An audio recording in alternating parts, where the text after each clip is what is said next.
சீமானோட லேட்டஸ்ட் கூத்தை நீங்கள் எல்லாரும் பார்த்துருப்பீங்கன்னு நினைக்கிறேன். அதை பற்றி நான் ஒன்றும் பெருசாக சொல்ல வேண்டியதில்லை.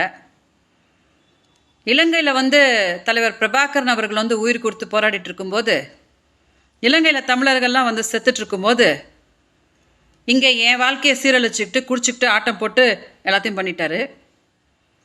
தலைவர் பிரபாகரன் அவரோட மகனோட நினைவேந்தல், பாலச்சந்திரனோட நினைவேந்தலில் கைவெளிக்கு சைட் அடிச்சுட்டு அந்த பிள்ளையோட வாழ்க்கையை சீரழிச்சாச்சு.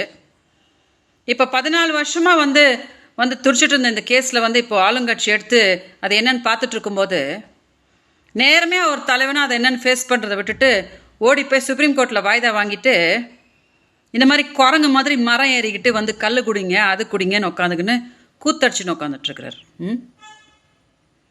சீமான்ட்ட சொல்லணும்னு நினச்சிட்டுனா, சீமான் அவர்களே, அடுத்த மாதம் இருக்குது சுப்ரீம் கோர்ட் கேஸு. உங்களுக்கு அப்பப்போ மறந்துடும். என் முகத்தை பார்த்தா தான் உங்களுக்கு நினைவு வரும், ஐயோ விஜயலட்சுமி கேஸ் ஒரு ஒன்று இருக்குதுல்ல அப்படின்னுட்டு.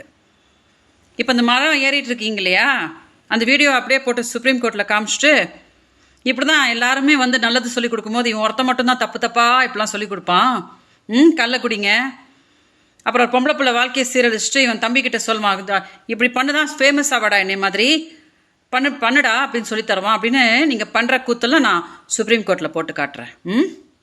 அதனால் உங்களுக்கு சொல்லணும்னு நினச்சிட்டேன்.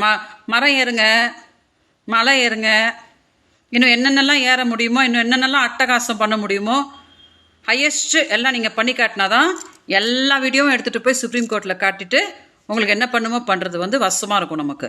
அதனால் இந்த வீடியோ கொஞ்சம் டெலிகாஸ்ட் பண்ணுங்கள். சீமானுக்கு அப்பப்போ மறந்துடும். என் மூஞ்சியை பார்த்தா தான் சீமானுக்கு நினைவு வரும், இப்படி ஒரு கேஸ் இருக்குது அப்படின்னு சொல்லிட்டு.